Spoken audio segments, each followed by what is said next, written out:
মুবাশশিরাম বিল জান্নাহ, তিনি জান্নাতের সুসংবাদ দেন, তিনি আশা জাগান। নবীর কথা শুনলে মানুষ বুকে আশা ফিরে পায়। আমার নবী কাউকে হতাশ করেন না।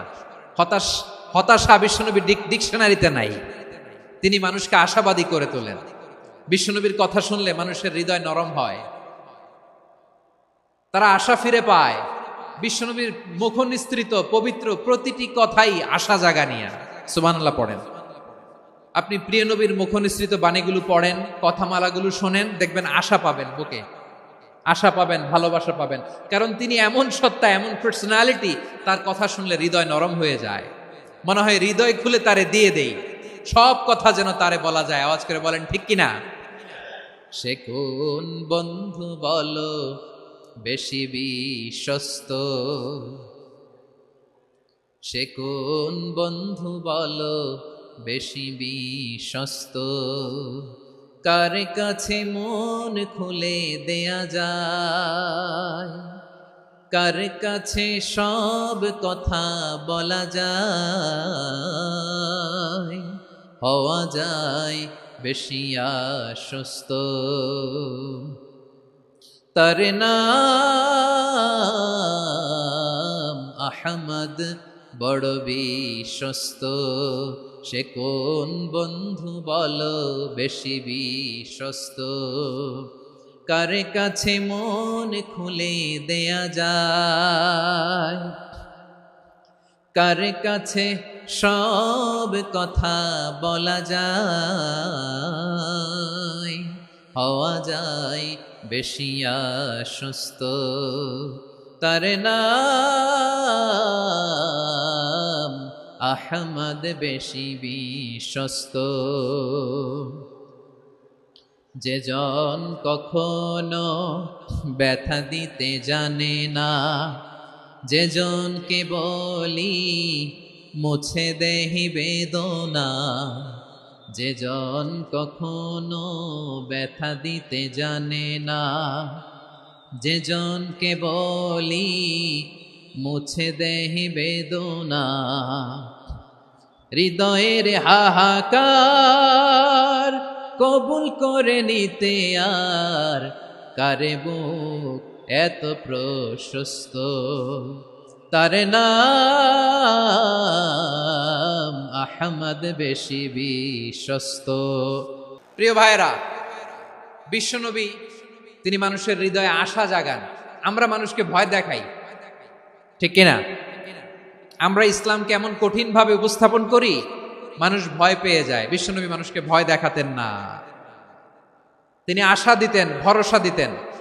কানা রাসূলুল্লাহ সাল্লাল্লাহু আলাইহি ওয়াসাল্লাম ইযা বাআসা আহাদান মিন আসহাবিহি ফি আমরিহি কানা ইয়াকুল বাশশিরু ওয়ালা তুনাফিরু, ইয়াসসিরু ওয়ালা তুআসসিরু। কাউকে কোনো দায়িত্ব দিয়ে পাঠালে সাহাবাদেরকে তিনি বলে দিতেন প্রত্যেককে যে বাশশিরু ওয়ালা তুনাফিরু, মানুষকে সুসংবাদ দিও, দিন থেকে ভাগিও না। সহজভাবে ইসলামকে উপস্থাপন করো, ইসলামের শিক্ষাটাকে জটিল করে উপস্থাপন করো না। সুবহানাল্লাহ, কত চমৎকার, কত সুন্দর আমাদের ধর্ম।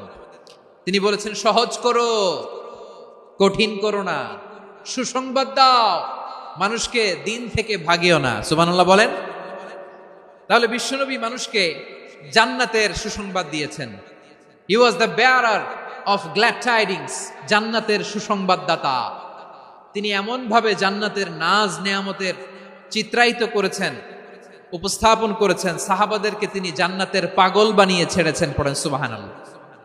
আমরা তো টাকার পাগল, ক্ষমতার পাগল, দাপটের পাগল।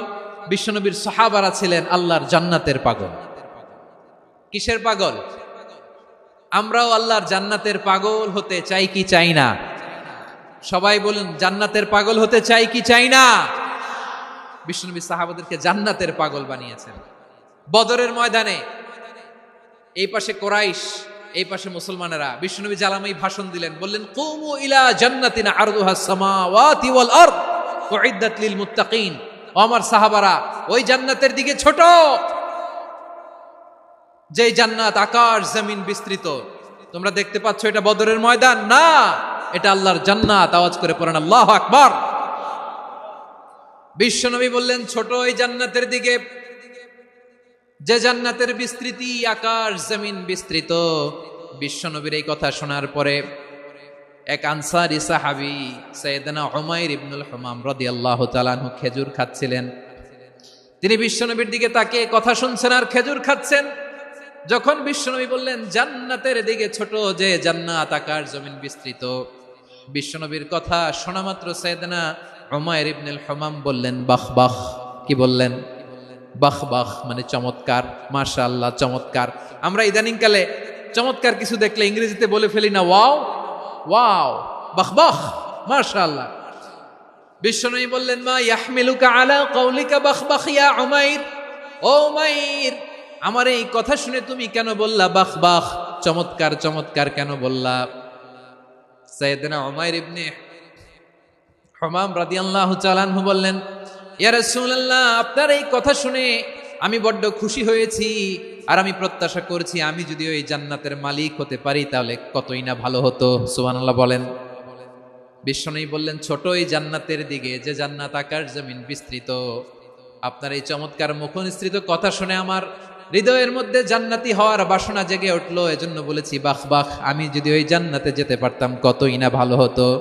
উমাইরের কথা শুনে বিশ্বনবী বললেন ঠিক আছে উমাইর, জান্নাতে ঢোকার জন্য এই জান্নাতের অধিবাসী হওয়ার